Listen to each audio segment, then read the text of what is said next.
अस्सलाम वालेकुम second year class students. आज हम लोग चैप्टर नंबर 2 का लास्ट टॉपिक डिस्कस करेंगे जिसका नाम है जी टाइप्स ऑफ यूजेस।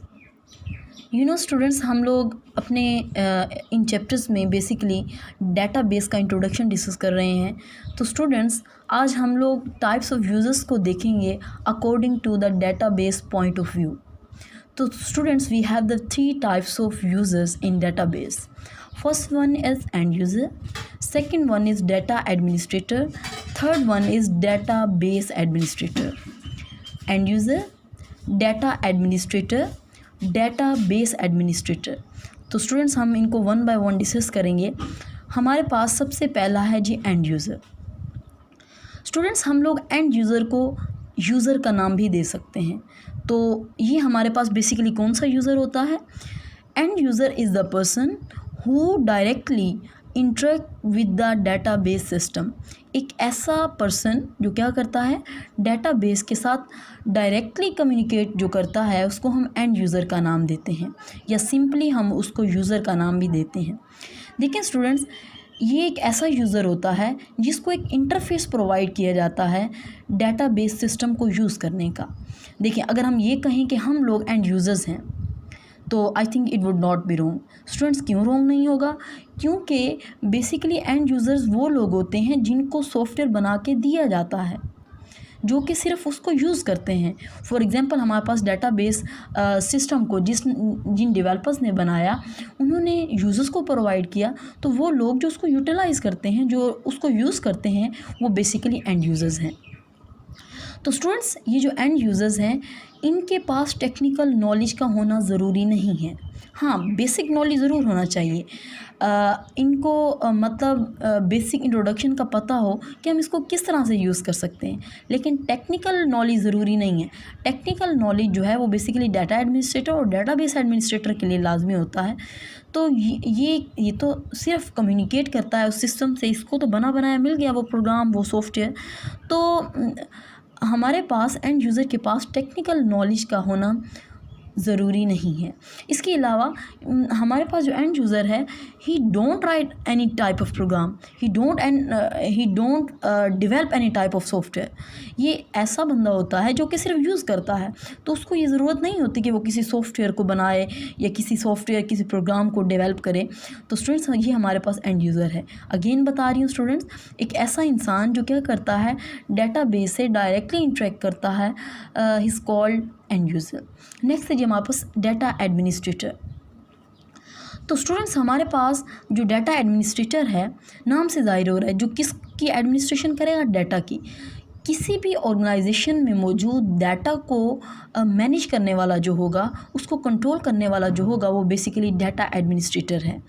वो ऑर्गेनाइजेशन डेटाबेस की ऑर्गेनाइजेशन भी हो सकती है, वो कोई भी हो सकती है।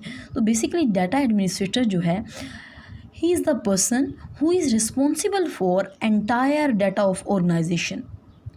क्या है? एक ऐसा पर्सन जो कम्प्लीटली डाटा को कंट्रोल करने वाला होगा, उसकी मैनेजमेंट को देखने वाला होगा, उसका डाटा का चेक एंड बैलेंस रखने वाला जो पर्सन होगा, वो बेसिकली डाटा एडमिनिस्ट्रेटर होगा। वो क्या होगा? Data administrator.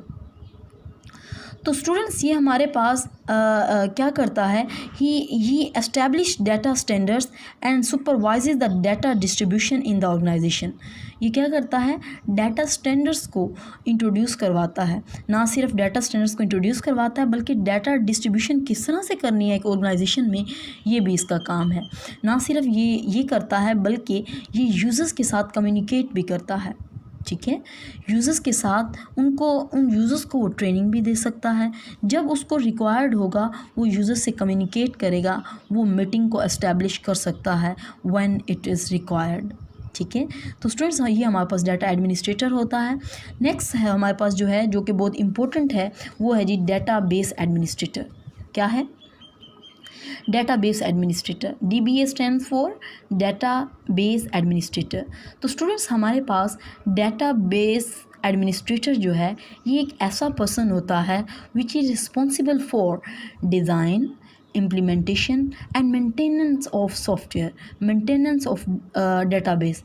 एक ऐसा पर्सन जो क्या करता है, डेटाबेस मैनेजमेंट सिस्टम को डिज़ाइन करता है, उसकी इम्प्लीमेंटेशन करता है या उसको मेंटेन करता है या उसका चेक एंड बैलेंस रखता है, is called database administrator.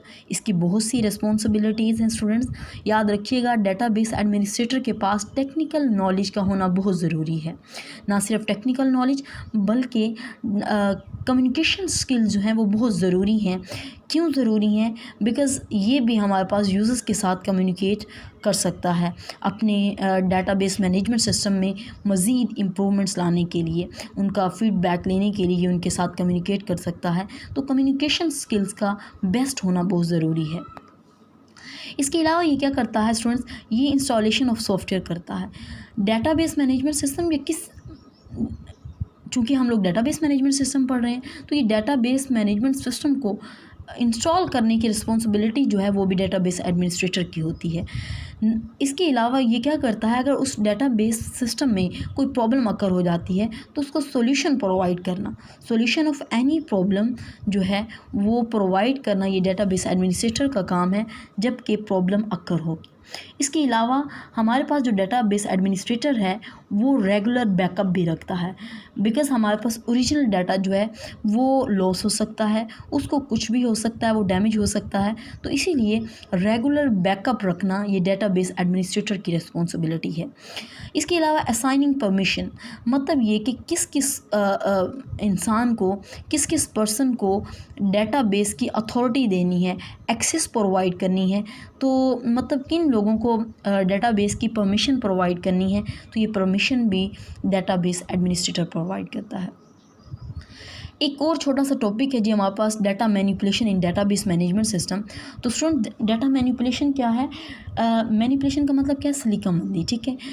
Manipulate करना बेसिकली क्या होता है, डेटाबेस मैनेजमेंट सिस्टम में कोई भी डाटा इंसर्ट करना, कोई भी डाटा डिलीट करना, कोई भी डाटा मॉडिफाई करना, चेंज करना, उसमें कुछ चेंजिंग लाना, ये बेसिकली डाटा मैनिपुलेशन कहलाता है इन डेटाबेस मैनेजमेंट सिस्टम, ठीक है। तो स्टूडेंट्स, आपको पता है कि डेटाबेस मैनेजमेंट सिस्टम जो है वो टेबल्स में, टेबुलर फॉर्म या रिलेशनल डेटाबेस मैनेजमेंट सिस्टम है जो कि अपने पास डाटा जो है वो टेबल्स की फॉर्म में स्टोर करता है। तो स्टूडेंट्स, हम लोग डेटाबेस मैनेजमेंट सिस्टम में डाटा मैनिपुलेशन के लिए क्या कर सकते हैं? डाटा इंसर्ट कर सकते हैं, डाटा डिलीट कर सकते हैं, उसको मॉडिफाई कर सकते हैं, उसको स्टोर कर सकते हैं। तो ये बेसिकली डाटा मैनिपुलेशन है according to database management system या according to data manipulation in database management system. So इंशाल्लाह हम लोग नेक्स्ट लेक्चर में 3rd चैप्टर स्टार्ट करेंगे। So thank you so much.